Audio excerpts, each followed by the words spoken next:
Have you ever reached a point where you realize you can't rely on anyone, not even family? It's one of the hardest truths we face as we age, that the emotional and practical support we once expected from family starts to shift, shrink, or even disappear. Kids get busy, siblings have their own health problems, friends move, fall ill, or pass on, and suddenly you're left wondering, who's really there for me? Now that question can hit like a brick wall if you're not ready for it. But here's the good news. You can be ready. In fact, you can build a life at 70 or beyond where you feel strong, grounded and unshaken, no matter who stays or goes. This video is not about being bitter. It's about being wise. Because real support, the kind you can count on in the middle of the night or on a lonely afternoon, often doesn't come from family. It comes from 5 other sources that most people overlook until it's too late. These 5 things are the real backbone of a peaceful, independent life in your 70s and beyond. They are the quiet, powerful forms of support that don't disappoint, don't grow distant, and don't leave you feeling like a burden. Stick with me, because what I'm about to share may just change the way you think about aging and how powerful you truly are. Now, let's get started. Number 1, physical mobility. When you're in your 70s, the ability to move freely, independently, and without constant assistance is not just about walking, it's about freedom. It's about dignity. And in many ways, it's the single most important support you can have that doesn't rely on anyone else.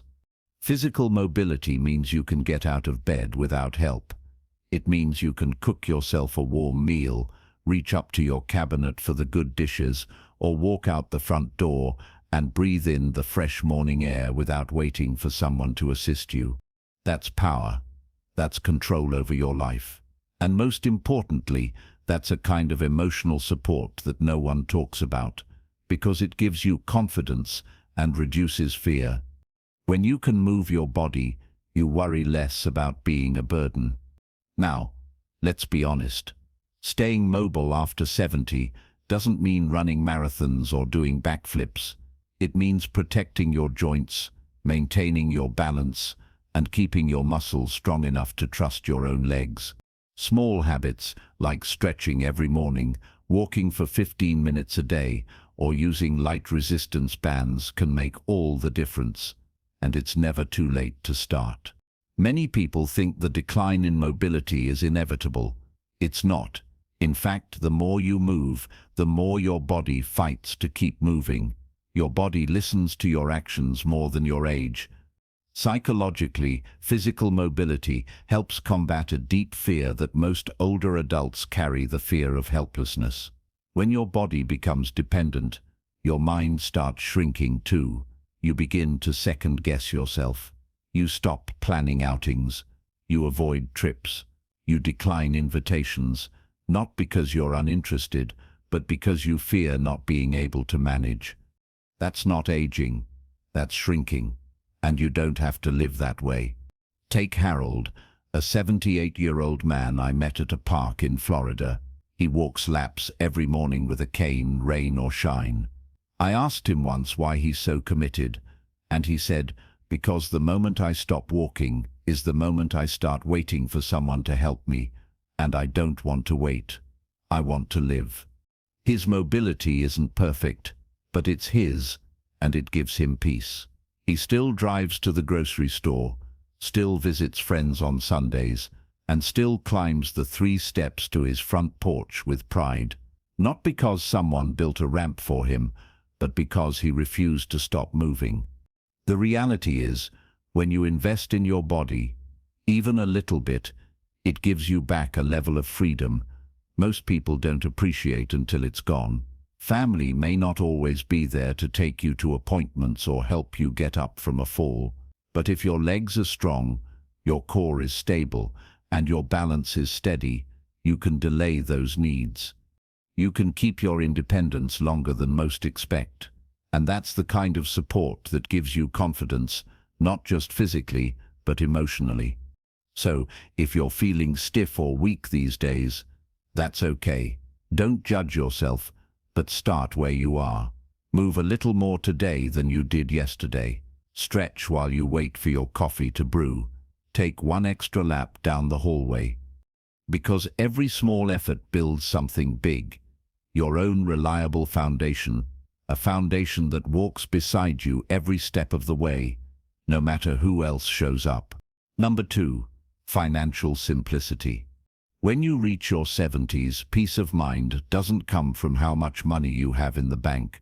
It comes from knowing what you need, what you can manage, and how to live within your means without fear or shame.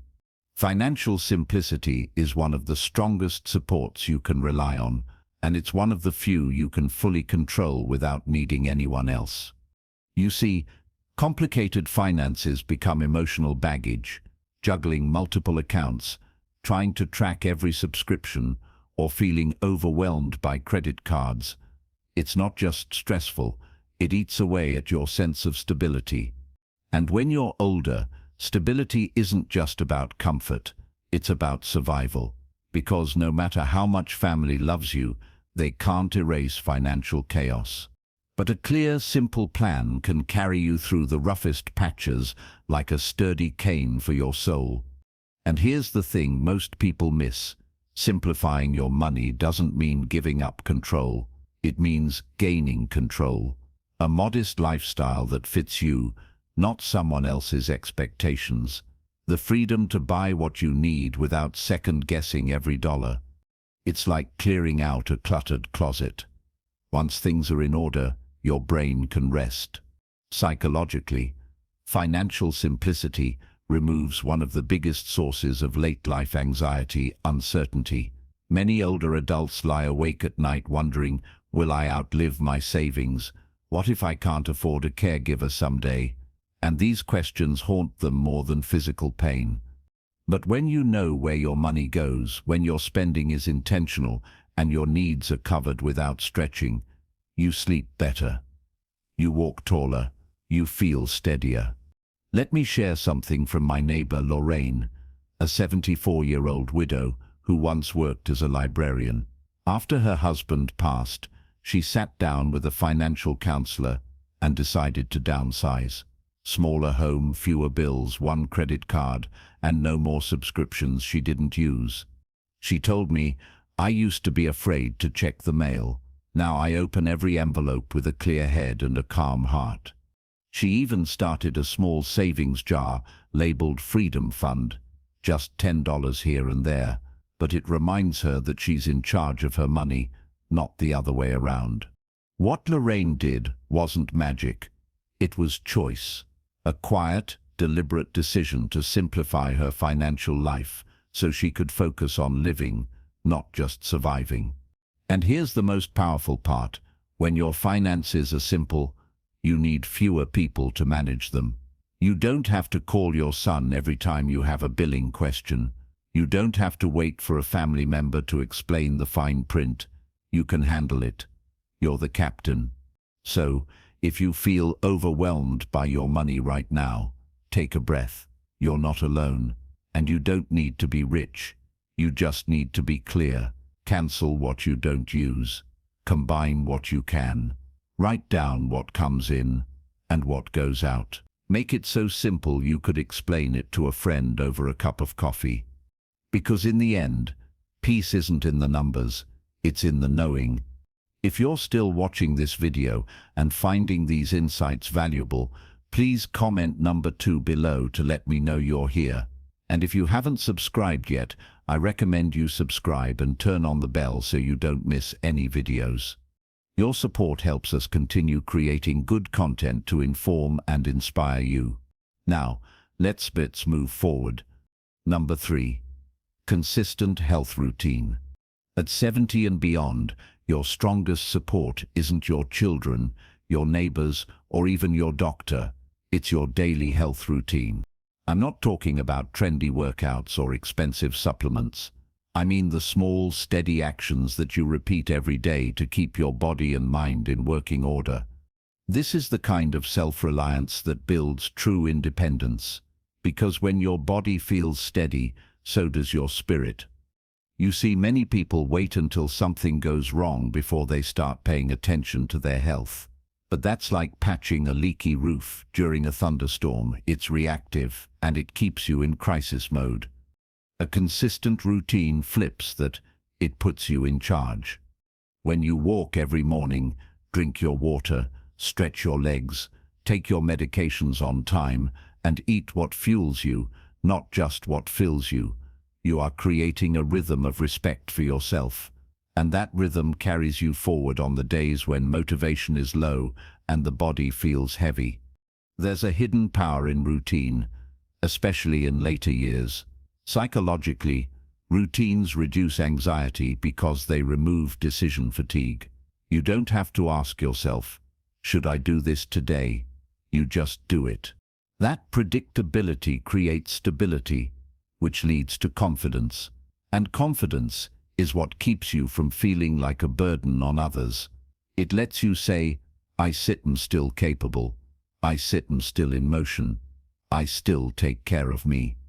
Let me tell you about Frank, an 81-year-old former electrician I know.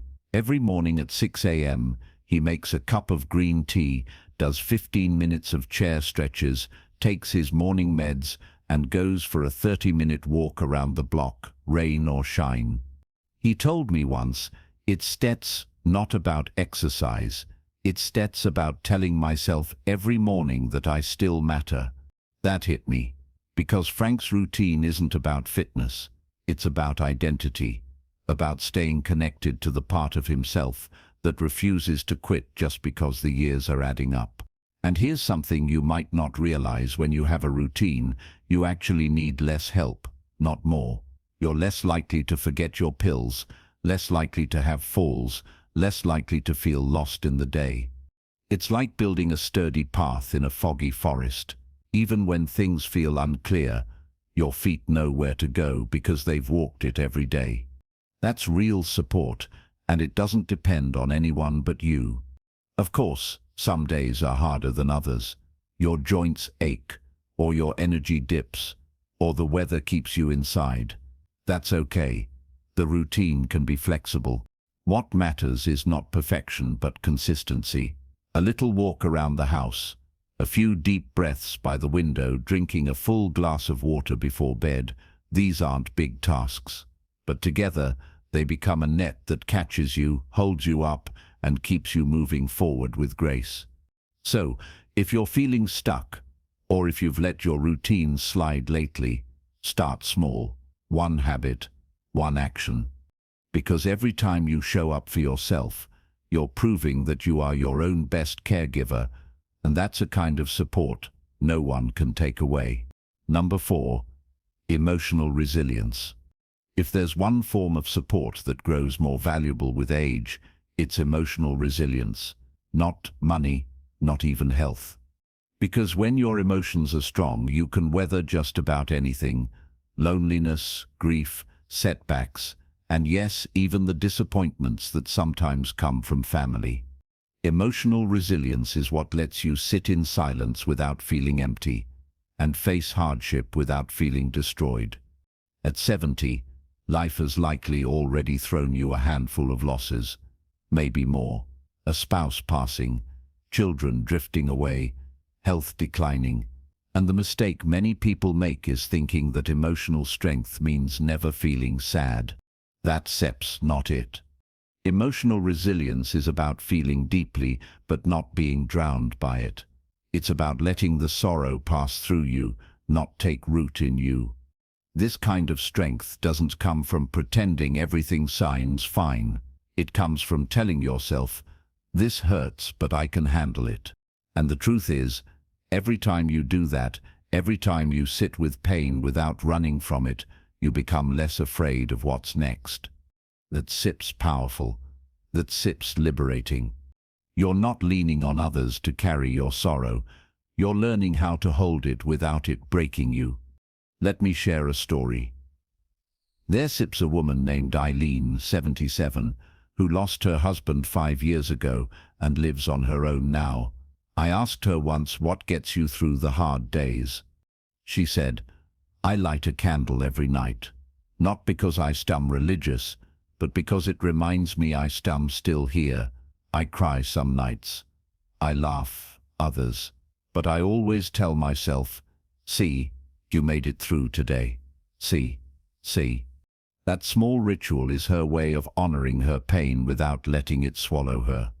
That's SEP's resilience. You see, emotional resilience isn't just about surviving the big tragedies. It's about managing the small disappointments too. When your son doesn't call, when a friend moves away, when you realize you can't do what you used to. If you crumble every time something shifts, life becomes too painful to enjoy. But when you have emotional strength, you gain freedom. You're not at the mercy of other people's choices or the world's changes. You're steady because you choose how to respond. Psychologically, emotional resilience rewires your brain. It helps your thoughts slow down. It teaches your nervous system not to overreact. It builds confidence that you can face uncertainty and still be okay. And in older age, when so much is uncertain, that's one of the most valuable gifts you can give yourself. Now, if you're wondering how to build emotional resilience, it starts with awareness. Talk to yourself with kindness. Allow your feelings to be real, but don't let them run wild. Find small grounding routines, like writing in a notebook, walking in nature, or simply putting on music you love. And remind yourself often that you've survived every hard thing up to now. That SIP's not luck. That SIP's strength. So yes, family may fade, health may falter, but if your emotional core is strong, you will still stand clear-eyed, steady-hearted, and rooted in the quiet knowledge that you are enough all by yourself. If you're still watching this video and finding these insights valuable, please comment number 4 below to let me know you're here. And if you haven't subscribed yet, I recommend you subscribe and turn on the bell so you don't miss any videos. Your support helps us continue creating good content to inform and inspire you. Now, let's move forward. Number 5. Spiritual connection. Now, the last form of support is one that often gets overlooked, but in truth, it's the most enduring spiritual connection. I don't mean religion alone, though for many people, faith is the anchor. I mean the deeper sense that your life is part of something larger, something that doesn't vanish when people leave or when the body weakens. Spiritual connection is what allows you to sit in stillness and feel at peace. Instead of feeling empty, it's what makes you realize that you are never truly alone, because you are connected to life itself, to creation, to the flow of existence. When you carry this connection, you stop depending on others to fill the silence or to give you meaning. You already have it within you. For some, it comes through prayer. For others, meditation, time in nature, listening to music, or even simple gratitude at the end of the day. One gentleman I knew named Carlos told me, "Every night before I go to sleep, I whisper said thank you. Stat. For what? For the day itself. For the breath in my lungs. That SIP's enough." And you know what? His eyes carried a peace that no amount of family visits or material comfort could provide, because his anchor was inside him. That's the secret. Family can leave, health can decline, money can run out, but a spiritual connection stays. It can't be taken from you. Psychologists have studied this too. Older adults who practice some form of spiritual reflection, whether religious or not, report higher levels of peace, lower levels of anxiety, and even stronger resilience against pain and illness. Why? Because the spirit is the one part of you that doesn't age. The body weakens, but the soul can keep growing. So whether you call it God, the universe, or simply the wonder of being alive, lean into it. That connection will hold you when nothing else can. Final thoughts. So here's the truth. Family support is beautiful when it's there, but it's not the only way, and it's not guaranteed. The 5 real supports at 70 and beyond are: and financial independence. 2. Trusted community. 3. Consistent health routine. 4. Emotional resilience. 5. Spiritual connection. These are the foundations that don't slip away when people get busy or when life changes. And here's the best part. You can start strengthening every single one of them today, even if your family is distant, even if you feel like you're starting late. Because aging is not about clinging to others. It's about discovering how strong, capable, and complete you already are.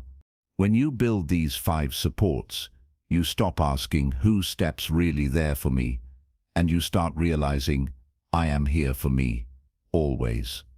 And that shift, that quiet, powerful shift, is what makes aging not something to fear, but something to embrace. So as you move forward, remember this: you are not defined by who shows up for you. You are defined by how you show up for yourself. And at 70, 80, or even 90, that truth is the greatest support of all.